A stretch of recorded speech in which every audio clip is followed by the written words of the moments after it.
Egolessness can be understood to describe what love actually I'm going to is. swing completely to the other side here and go from The Virtue of Selfishness by Ayn Rand and a lot of her critiques about this ego language in the West. Not that you have to completely get rid of the ego, like Ayn Rand said, because you need to still have an anchor and yourself of identity, but you also need to focus that identity and put it on the service of others. That was amazing hearing you say Yeah. that. You are very, very good at this. That's remarkable. Yeah, that's very, very insightful. That is the pattern that I would say is happening, is that in the Garden of Eden, what happened was there was this inability to be egoless, as I'm describing, because there wasn't that intelligence. Gesture or the lower half of your body, except for one moment. When you were talking about the difference between the egoless and the ego death, you actually didn't put them equally on the same level. You actually raised the ego death higher. Yeah. All right. All right, welcome.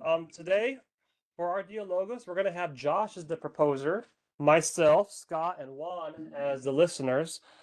We have Chris as the scribe and Parker as the herald. All right, take it away, Josh. Okay, so I'm going to be proposing a virtue. The virtue is egoless. It has maybe a sibling virtue, ego death.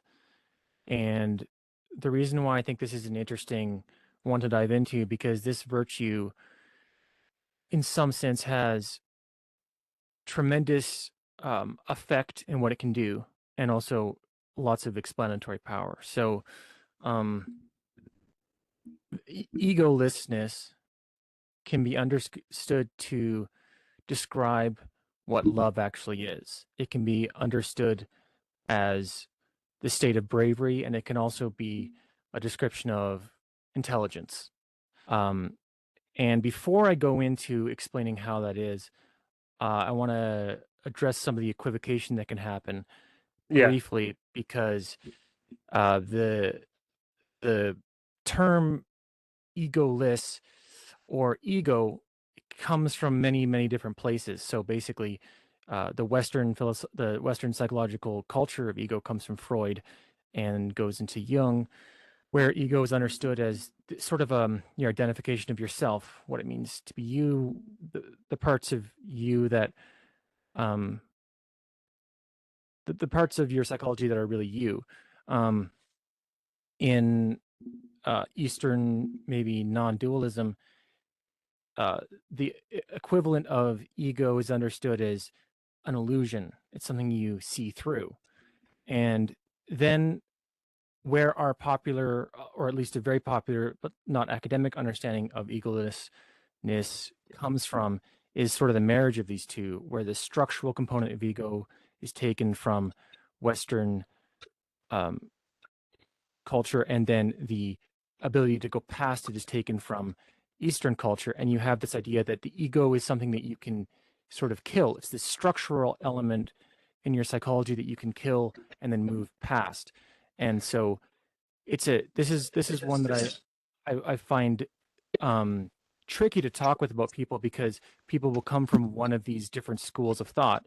And so you start talking about ego, and then the trained psychologically trained person will go, ego is not something you can get rid of at all. It's if you have no ego, you have no perception of reality. It's like a psychedelic experience. You're entirely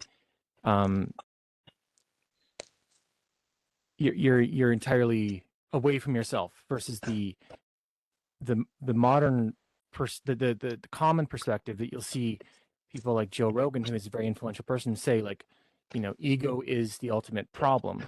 You need to get past your ego. And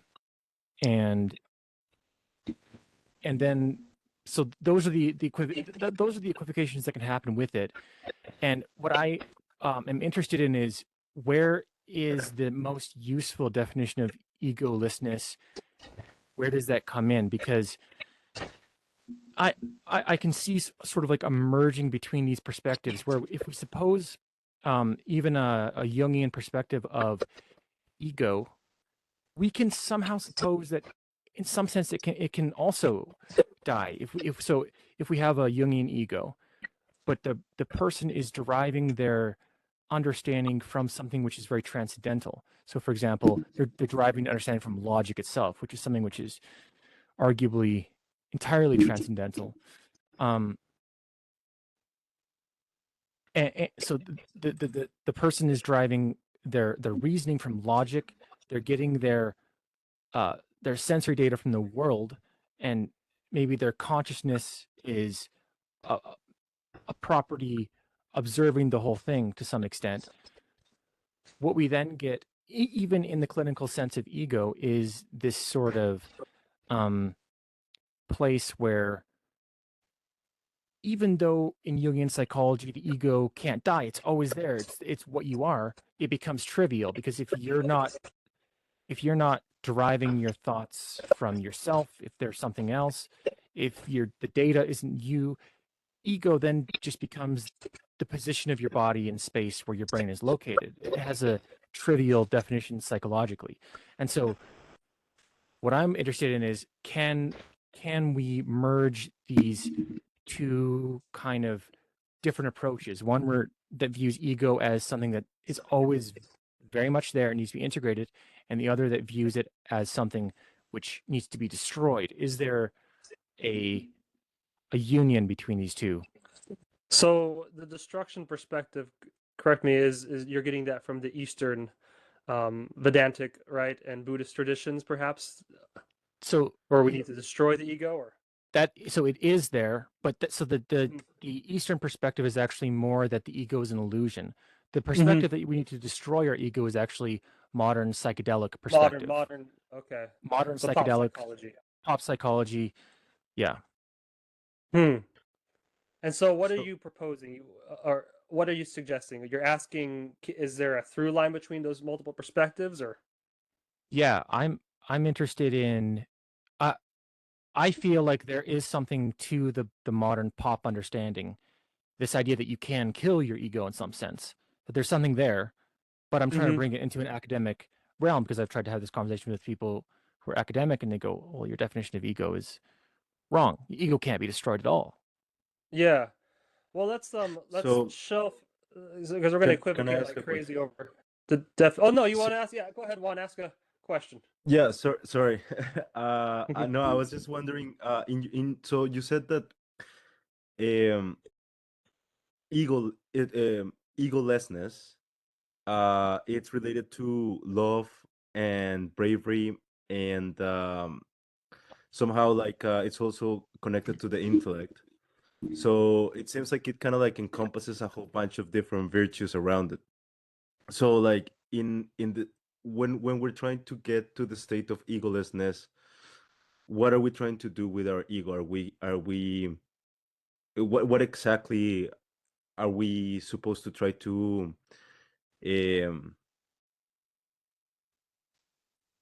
where are we trying to move the ego towards? Are we trying to put it in a specific place? Are we trying to integrate it to a certain standard, or are we trying to, like you said, like some other um, interpretations of the term that would be to like completely kill the ego and completely like get separated from that sense of like self?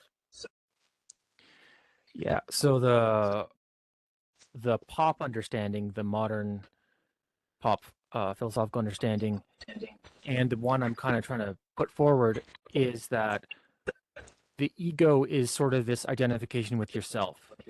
And so in relation to love, if you kill that part of yourself that identifies fundamentally with your own desires and will, then what comes through is the desires and will of the people around you and society. So that's love, bravery as well. If you, again, kill that function which is identifying with yourself and you act for the best interest of society, you become brave, and intelligence as well. When you kill the internal holding on to different ideas, you're able to perceive the world more fully. And I remember we had a conversation about this, and you actually preferred the definition of ego fullness, and I wasn't sure if this was an equivocation or a difference of opinion, but I do remember that conversation we had. One. Yes, I think the term that I was trying to use was like self-fullness instead of like selfless or selfish.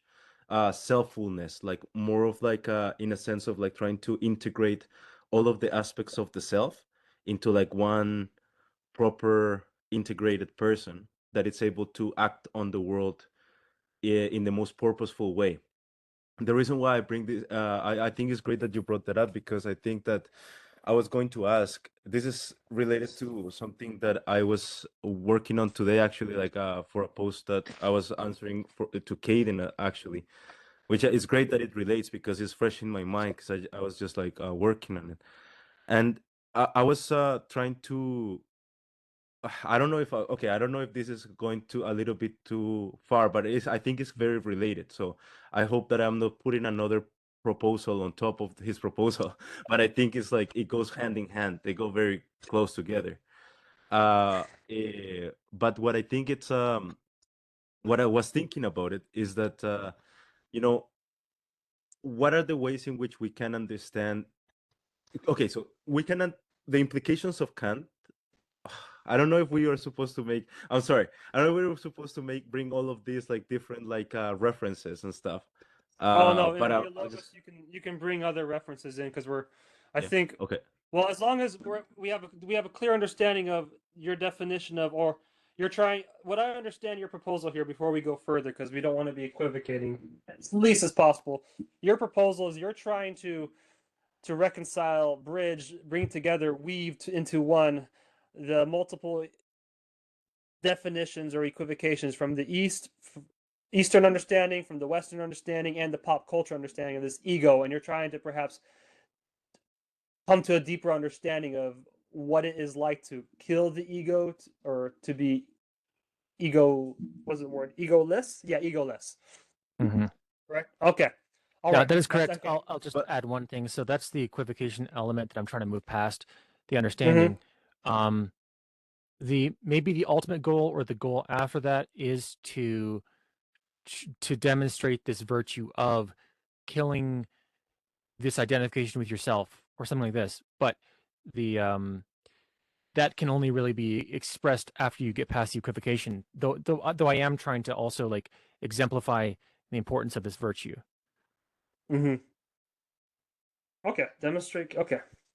so All I'm right. just wondering too, like, are we?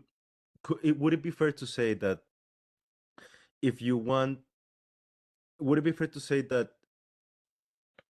you could approach the same virtues that you're presenting, like when we are on that mode of existence, say of egolessness, uh, in this other contrasted view of, say, instead of avoiding or killing my ego, to maintain my ego but direct my focus instead of like towards the self, towards others. You know what I mean? So like self-giving, instead of being self-giving to self, do a self-giving to others. You know what I mean? And the more I do self-giving to others, the more I approach those virtues such as love, bravery, and all the other different virtues, like, you know, that are more able to be properly encompassed, like more properly grasped when you are actually focusing towards like giving yourself to others rather than giving yourself to yourself. You know what I mean?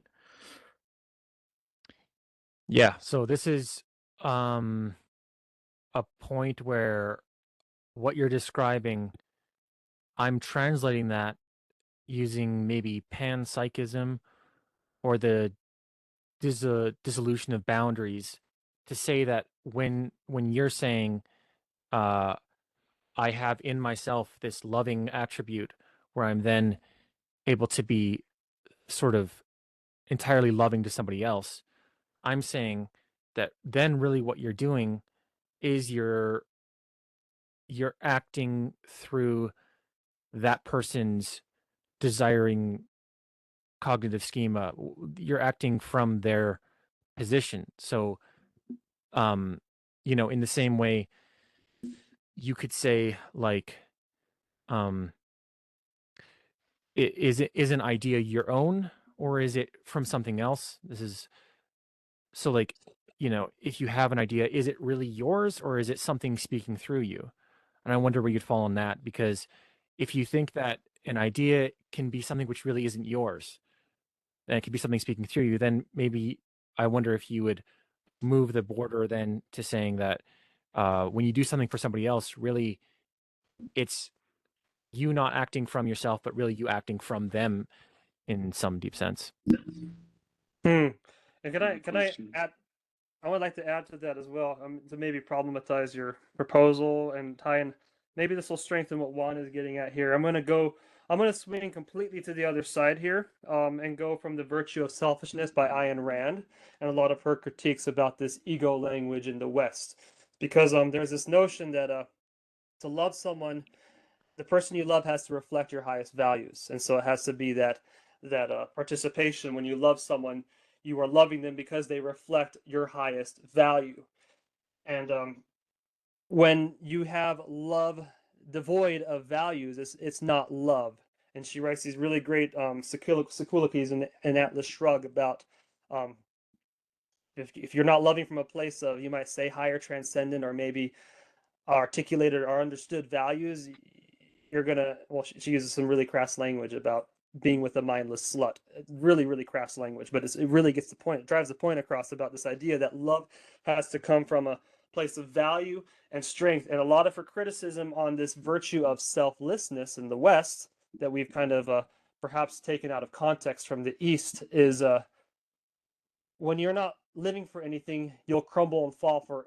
If you're not living for something, you'll crumble and fall for anything, whatever the common good is, and that can get usurped. That impulse to get rid of the ego too often gets confused or subfused with this idea to negate responsibility to be the best version of yourself, and so you are just kind of submitting yourself to the collective good. And so I'll use an example now to kind of bridge that over into more pop psychology. The narcissist, he lives for himself, yeah, but not really. The narcissist is depending on feedback from other people. He's living for others just as much. And you can manipulate a narcissist if you just manipulate his perception of the self. And so he has to, even if he has to lie to himself, he has to create a world around him. He's living for that, you might say, an illusion, which is very often determined by the next trophy wife he gets, or trophy girlfriend, or the next car. And it's still ego. But there is this shared thing where the narcissist doesn't live for himself, but lives for the other, but in a very twisted, very demented way. So likewise, now I'm critiquing this ego thing. There's a danger about and I'm trying to really tease out this idea that you bring about love. To be egoless is to love, and I'm problematizing it, saying no. I think you actually have to have. I think there is you have to have some sort of framework, some sort of value system, some sort of schema to love from, if you're going to properly will the good of the other. If it's solely for the other, your love is going to be a pearl cast before swine, to be trampled underfoot of man. It's going to be tossed to the mob, to the whims, the fickle whims of, well, what Ayn Rand would say, a mindless slut in the streets. So I want to push that back at you, Josh, and I hope that I don't know if that may have strengthened what you're trying to get at, Juan. So Yeah. let me know if it didn't, Yeah. but I want to hear that from Josh as well, his response. Yeah, I wonder if that is what Juan is saying, because that's very clear to me what you're saying there, and very interesting. So this is then an addition to my argument, which maybe I haven't presented yet, which is that you don't have yourself, so maybe you're acting from somebody else or society, but what you might have is some transcendental moral construction. For example, a logical construction of morality. And so when you said that if you are sort of devoid of yourself, that you're then really you're going to fall for anything. It's the idea that if it's good to be open, but not so open that your brain falls out, that you're entirely not there.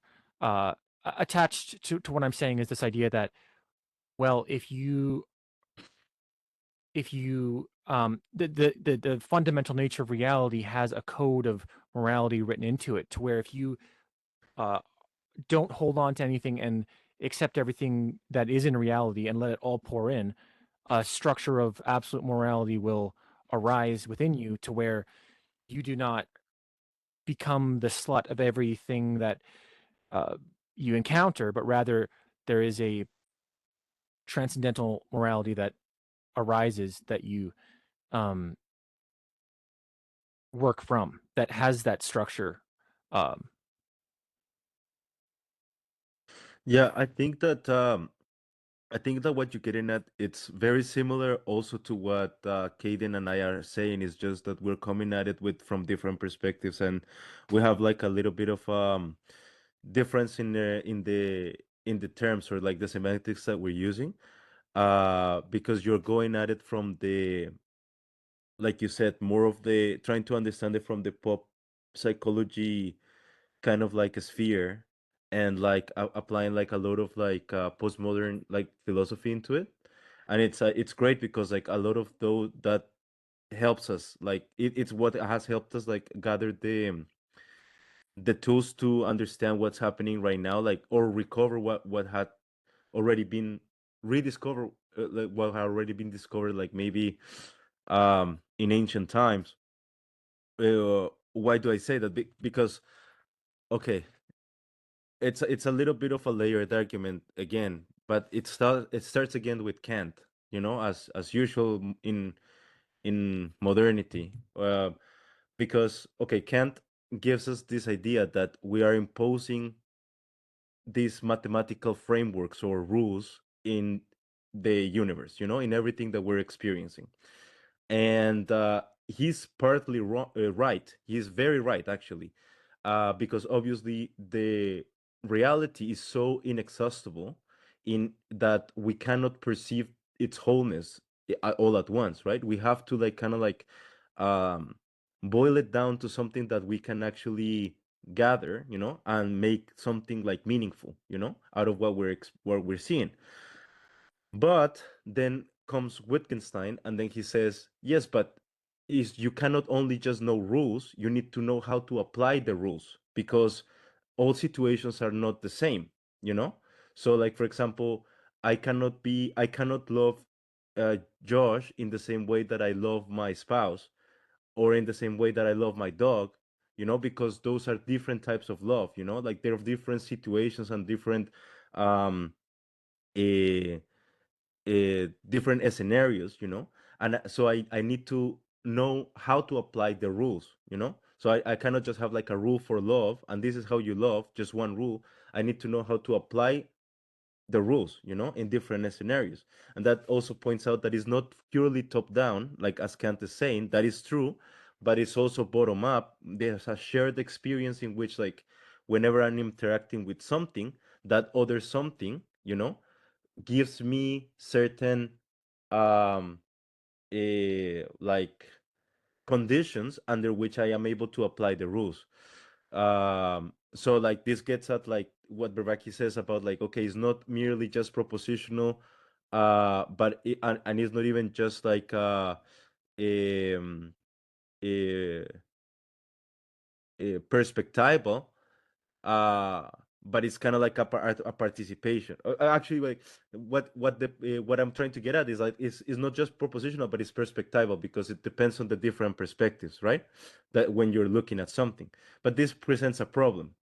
What's the problem? Like what you were saying, okay, like and what Khaden is also saying, that when you don't have, say, as like a sense of like a transcendental thing that like binds everything together, then any other lower thing, you can like be at the whim of any other thing that is a little bit lower, and then get caught by it. And so like how the question is like, okay, how can we understand, how we can determine what is the proper moral construct, not become deceived? How can we get at that? You know, that's the question. That's what the problem presents.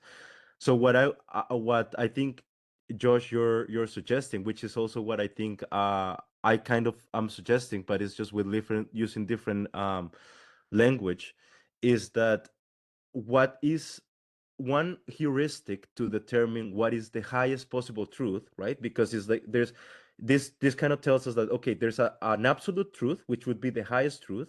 So that means that there's a hierarchy of truths, and there's like lower truths because it depends on the perspective. So there's perspectival truths that depending on how I take on different perspectives, I see different aspects of the truth. But that's not the absolute truth. The absolute truth is the one absolute highest truth, right? So how can we get closer to what is the absolute most highest truth? Well, I would say that a good heuristic for this is to be, okay, is the truth self-giving to other? The truth that is most self-giving to other, that is most that it has the most reach, that it reaches the most amount of people, and that is most transcendental over time, that is a truth that is highest in the hierarchy. That being actually the best example for it is Christ. That's why we call him the way, the truth, and the life, because his truth was self-giving others, was so it reached such amount of millions and millions of people across history, and it has transcended across so many millennia, that it can be understood as the truth. You know what I mean? The truth that encompasses everything else. Now, any other truths, to the extent that they are not self self-given to others as that action was, they're not as they don't reach as many people as that one has, and they have not transcended over time as that one has. To that extent, they're lower truth. So what I'm proposing is that heuristic, what you're saying is we should get rid of our ego. So why I think we're kind of like we're saying the similar thing, is just with different lexicons, because that's what I'm also trying to say is like, okay, no, it's not that you have to completely get rid of the ego, like Ayn Rand said, because you need to still have an anchor on yourself of identity, but you also need to focus that identity and put it on the service of others, and that you can bring into this, like the whole sort of, like I would say, I guess, philosophy of Peterson, when he says that the most meaningful life is that which assumes the most responsibility in different social roles across like different domains, and when that happens, you get such a meaningful life that you actually also create a very robust mental health, around that, draws from that all that meaning. And so that's why I think that you're getting at the same type of thing, but the problem is, and forgive me if maybe this sounds a little bit like too provocative, but I think that one of the reasons why you're falling in the trap of trying to get rid of the ego is because the key, I think, is Christ, to be able to understand it as with the way, the truth, and the life, because it's the most encompassing one. That's why when I was thinking about this, those heuristics are trying to point out at like what he actually performed, rather than any other thing. And so like that's perhaps one of the ways in which we can identify what truth is closest to the most absolute truth, perhaps not that absolute truth, because we cannot see it all, but at least closest is a heuristic, right? I want to make sure we're not equivocating here. If I'm hearing you correctly, is in your grammar of your Christian framework, Juan, and maybe this is, and tell me if I'm wrong, Josh, would Christ be like the superego? That's not the collective consciousness of all mankind, but a more transcendental consciousness.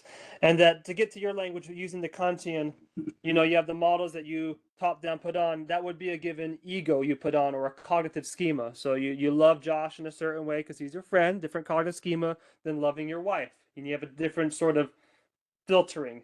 And so the ego does filter things, filters our perceptions, projects, you might say, and that is necessary, because you cannot be the same thing in every single context.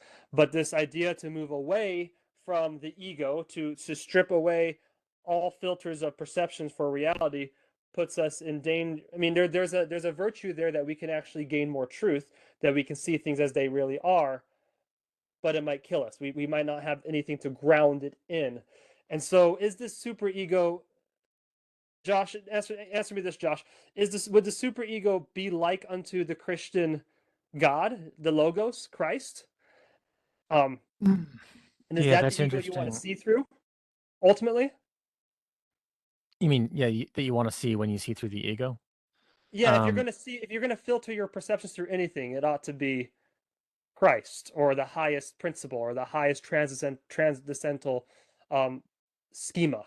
Right. So you're taking here a Freudian model framework Mm-hmm. where the ego is a mediator between the id and the superego, where Mm-hmm. yeah, Oh yeah, that's essentially, okay. Yeah, that's what I was thinking. Okay, yeah. So keep going. it would be really, I would say, the case that egolessness would be where you're no longer mediating between the id and the superego. You've become entirely the superego. There's no mediation Mm. anymore, roughly speaking, practically speaking. So you're at complete one with God. Um, I'll, I'll address this one example you gave of like loving yourself or loving, you know, loving your wife or loving some other person. Mm-hmm. I would say that this is not a perspectival lens that's on the situation, but really a logical constraint on the parameters of love, because we define what love is. Love is wanting to merge with something. Really, that is what love is in its rawest mechanical definition. So when I love Chopin, I want the part of myself that's musical to merge with the Chopin. I want there not to be something lost in Chopin, but I want to become like him. Um, and in some sense have him become like me as my understanding reaches him. So when you have an understanding of love like that, suddenly maybe there isn't some kind of like weird perspective that makes this love different than this one. It's just a matter of what you're going to allow the scope of love to be. You can't have the scope of your love be to merge in equal unity with multiple people, because then you would be a smaller part than the set. This sort of becomes mathematical. So what I'm, I guess, just saying is that like the union that you experience through egolessness is this union with logic, which then gives way to morality, which then gives way to these logical parameters that arise from this. This feels less postmodern, actually, than what you're saying, Juan. I'm not sure how what you're saying. It Yeah, no, I sounds. think I. Sorry, Kate. Oh no, it doesn't Also, sound post. It sounds. It's. I know it sounds like communion to me when you want to. It almost sounds like mhm. it gives reference to like the oneness you have with your spouse when you're married and you know them. You become one with them because you're participating in life together, and you kind of have that joint participation. That's kind of, and I'm seeing it not a postmodern, but more like an Aquinas look at love.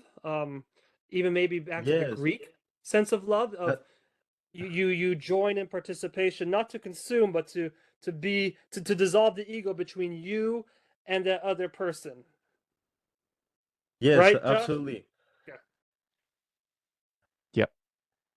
Yes, I think that, but I think that that's the thing too. Like when you start to describe it and get it down to the weeds of it, when you describe it like that, then you start describing basically the Christian faith as well. You know what I mean? And that's my argument. That's why I'm saying like the good heuristic to understanding like the highest truth is to understand the key is Christ, because like I said, it's like what is most self-giving, like like okay, what is most self-giving to others, right? That is what you're basically saying is also love, and like if it's also like not just to others, but like to the most amount of people and through the most amount of time, you know what I mean? Yeah. Okay. uh Well, Okay.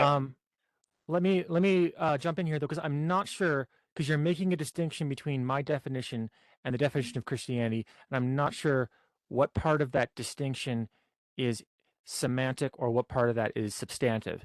Because another thing that this idea of egoless this ego and egoless and ego death idea is trying to do is actually find the unity between all of the perspectives between Christianity, because I would agree I would say Christianity has this idea of egolessness, and that was exemplified entirely in Jesus.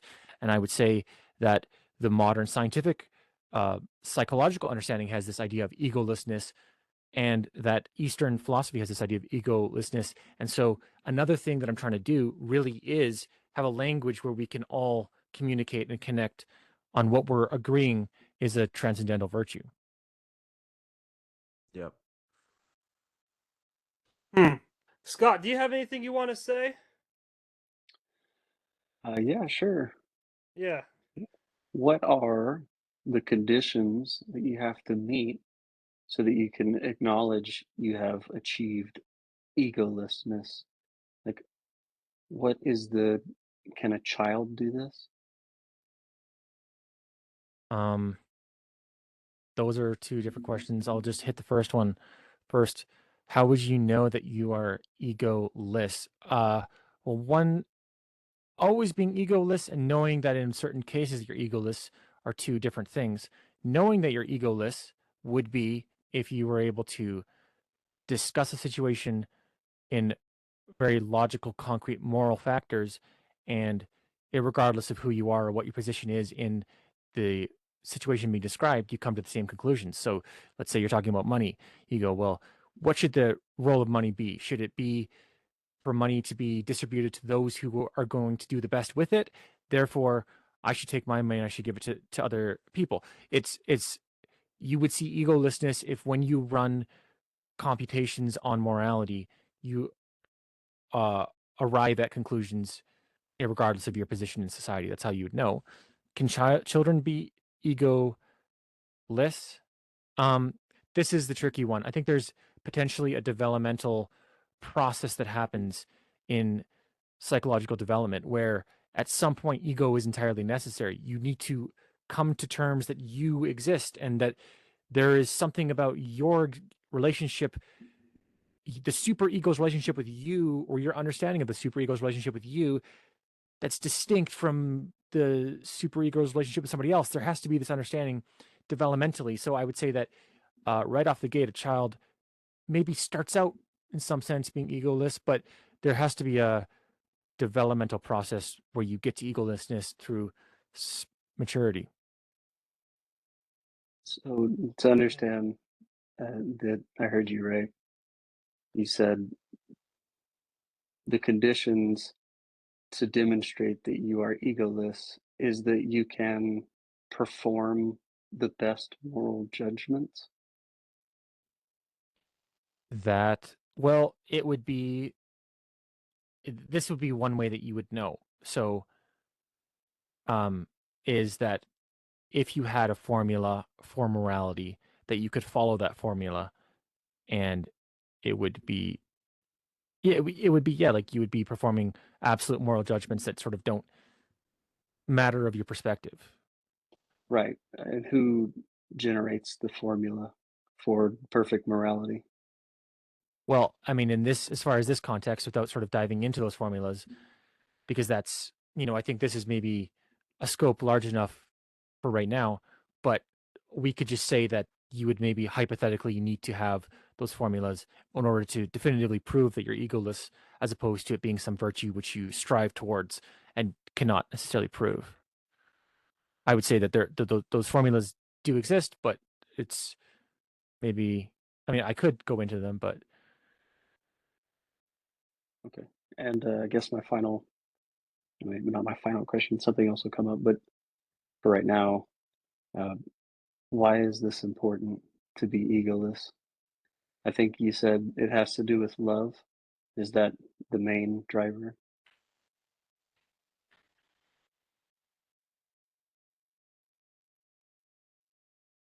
If you suppose that there is some sort of objective morality, then what it is it's being able to get closer to that objective morality. It's being able to interface with it without having your own whims and low resolution perspectives get in the way. The psychedelic culture, there's a famous meme that arose from the mushroom culture of this idea that we're all one. This is the idea, and this psychedelics do result in classic Jungian ego death, uh, even if it's momentarily. But uh, the the result you're wanting is for people to be acting in just a sort of more truthful, better way for everybody and themselves. Gotcha. Can I Do ask they act in a good way for everyone else? To use the pop culture reference of ego death, does it? I mean, you can test, you know them by their fruits. Do they exhibit fruits? I think that's also what Scott is getting at here when he's asking how you know. What would you say are the fruits, the substantive fruits that one has actually achieved a true and proper ego? They have truly become egoless and not just mere fickle. Um, Yeah. yeah, again, two different questions. I'll answer the last one first. Mhm. So how would you know then if you don't have some sort of like definitive logical metric to determine if their decisions are egoless?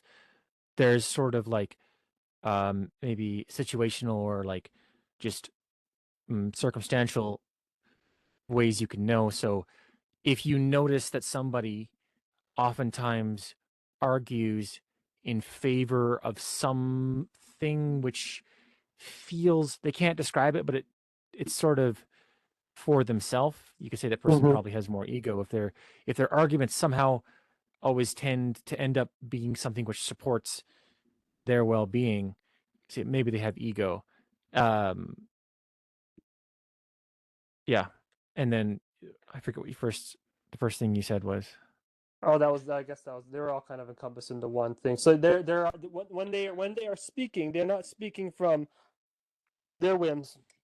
They're not speaking from the perspective of they're speaking from the ground of truth, you could say, which Right. encompasses all perspectives. So you might say they have become like gods, having knowing good and evil for themselves.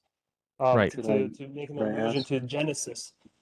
But then I like Scott was talking about the little child question. Can this be done by a child? And that also made me think about the innocence of Adam and Eve. And so this is where I'm going to counter again your proposal. I'm going to push it a little bit further. There's this idea that innocence in our culture quite often gets, you might say, equated to goodness, to purity.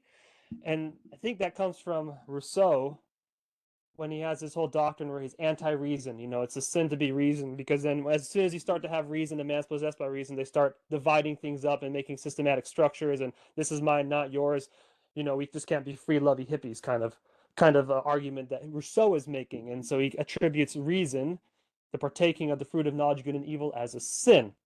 However, and I can see that kind of thrust in the psychedelic movement, where we want to be one and rip ourselves of our reason to participate in this ineffable experience with transcendence. But I see something deeper when it comes to balancing these two. Can a child do it, and how will you know? Because you're getting at a formula, a logic, a way, you might say an epistemological way of actually knowing. So there's something intelligible when you become egoless. You don't sacrifice your intellect. You don't sacrifice intelligibility to get to that place of when you're like the gods. But at the same time, you're living for all of creation. So you've partaken of both of the fruits of the tree of knowledge of good and evil, and of life, in a sense. And so you've returned to Eden. You are now pure and innocent without sacrificing your knowledge. And I'm seeing something in there that perhaps a lot of pop psychedelic people are missing in their, you might say, their ethical stance when they want to have transcendence without the intellect. That was amazing hearing you say that. Yeah. You are very, very good at this. That's remarkable. Yeah, that's very, very insightful. That is the pattern that I would say is happening, is that in the Garden of Eden, what happened was there was this inability to be egoless, as I'm describing, because there wasn't that intelligence associated with it, and that there needs to be this building of some absolute models wherein you can actually determine, because so a child or Adam and Eve, when somebody takes a ball from them, they don't have the understanding of what do they need this ball for. Is it better for me to have it, or is it not better for them to have it? Somebody who has mapped out some form of the tree of knowledge of good and evil, when somebody is like, can I borrow your car? They might look like, this is my only car, but maybe for them in this time, the car is actually more useful. So there's an intelligence that was amazing. Yep. A guiding intelligence, and that's why baked into you might say the plan of life. In order to love, you have to have intelligence. Like, it has, for love to occur, it has to be freely given, rationally assented to, you might say. It can't be intelligible form of love. It has to be a kind of service that I give, knowing what is best, knowing what is right. You know, I would just add some nuance to that and say it's possible that there's different stages of what love means. So if you're Adam and Eve in the Garden of Eden, you might have some sort of like true love for them, but it's devoid of a higher form of consciousness. And that once you have consciousness to some degree, then there's this requirement for enough of it to be I mean, there may be developmental stages where the definition of love changes sort of substantively across these stages. I think accountability, it has a correlative exponential growth relationship with agency and growing and line upon line, precept upon precept, as you, and now we're getting to the doctrine of theosis for another time, like becoming more like gods, you could say. That's a deep doctrine. But I think that's probably a good, do you feel that was a good aporia? We kind of hit a aha there at the end. That was exactly it. Yep. That's good. Let's hear the Scribe report, and then let's hear the Herald report. And if we have time, perhaps Juan can give his proposal. And I want to keep you guys too late. So if some of you guys had to bug out, we'll pause the recording and then start again. And I can, if Juan has got time, I'll push him as a questioner. So, okay, let's hear Chris's Scribe report. My brain hurts. Yeah. And yeah, we're hopping out of the Christian language into the psychology language quite frequently, so it's gonna stretch you.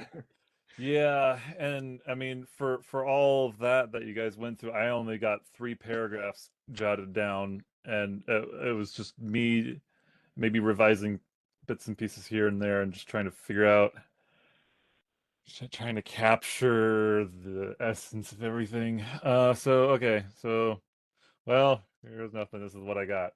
Hold on. Move it here. Okay. There is a virtue of egoless, or perhaps ego death. This virtue can be a description of things like love and bravery. We typically identify the ego as the parts of us that are really us in Western psychological understanding. But in Eastern tradition, ego is known more as something you see through, more of an illusion.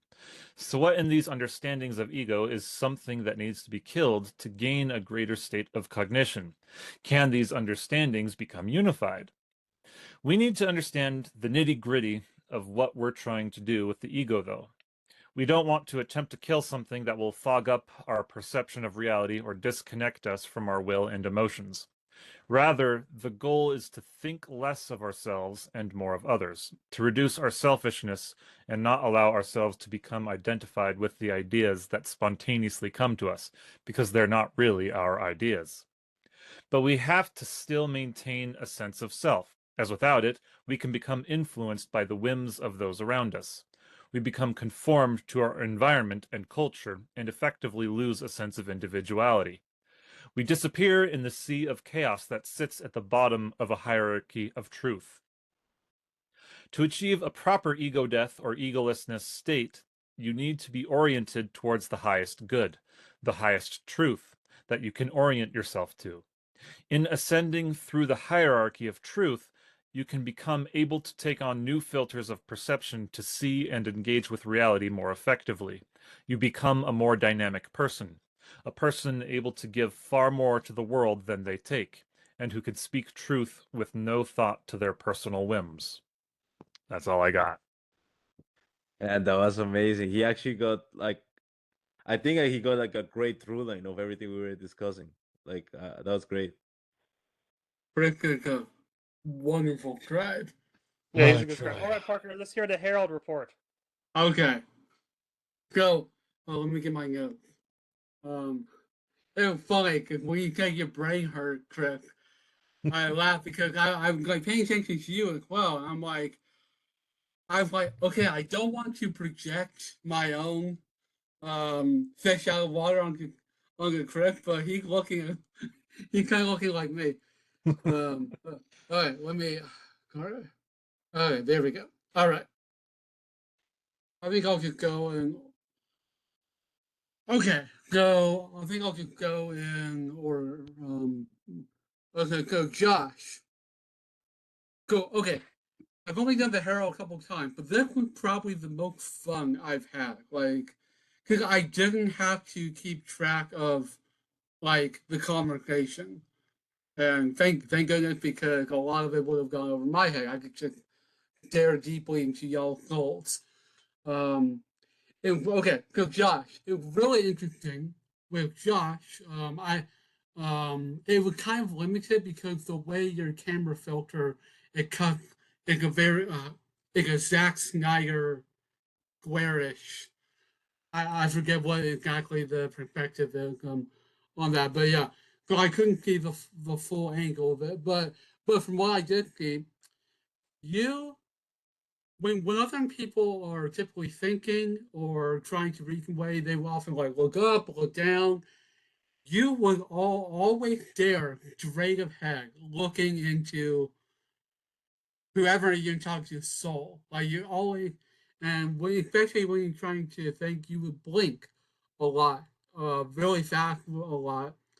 Um, you have very limited facial gesture as opposed to Juan. Juan, um, I'm going out of order, but Juan would, it was very easy to track one, maybe not intellectually, but like he would always map out everything he was trying to do. Everything had a place, everything had a motion, where Josh had very, very limited facial gesture, more rhythmic, trying to basically like kind of we had Khaden and I and Chris had a dialogue with a female friend of ours who like this, where rather than trying to map out, it was kind of like writing out her thought rhythmically. And it was, oh, another thing, the difference I'm going between Josh and Khaden. When you guys did do facial gestures, Khaden was always basically above and always basically above and always connected toward his head. Let me okay. Yeah, more towards the head or the intellect. And Josh's facial judgment were always lower in the lower half. Oh yeah, and you were more, and you did more gestures when trying to solve the equivocation with people. You're more animated then. Okay, so I did mention. I could give you the program I had. I took most notes on you.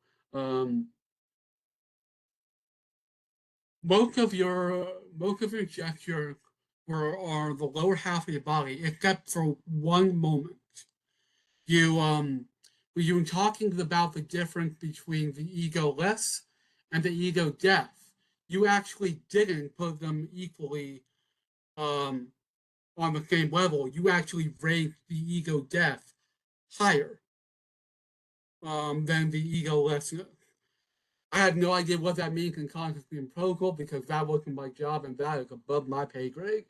Um, but okay. Sounds like because one is a state and one is like an action. Okay, maybe. Yeah. I'm gonna let my dog in real quick. All right. Well, that was probably yeah. I have more. Sorry. Yeah, I sorry.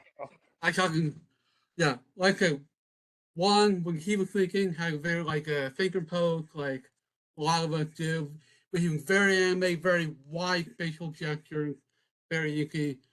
Khaden, when he was thinking, loved to look down toward a notebook, and the facial gesture more towards the head, intellect, leaning back, and he also lean back and take everything in. And he was his judgments were a lot. It was always inward, outward, in, trying to express out, back in. And Scott, he didn't say a lot, but I could tell he would go. When he was thinking, he would often have like a bowed head, rocking side to side or back and forth like he's doing right now. In very like a meditative pose, eye closed. He was getting straight with his shoulders back, very peaceful, meditative. He had kind of clapped like this a couple of times. Moved around a lot. I don't know what that had to do with my family or just moving around to think. And the very last thing I had is right when I'm like, man, I'm hoping I'm not projecting my own fish out of water onto Chris. Chris leaned back and made this gesture. So I'm like, oh, okay, cool. He's feeling the same way I feel right now. So it was very fun to psychoanalyze you. Nice. Well, thank you, Parker. Well, that is a session of dialogos. I'm going to go ahead and pause this one now.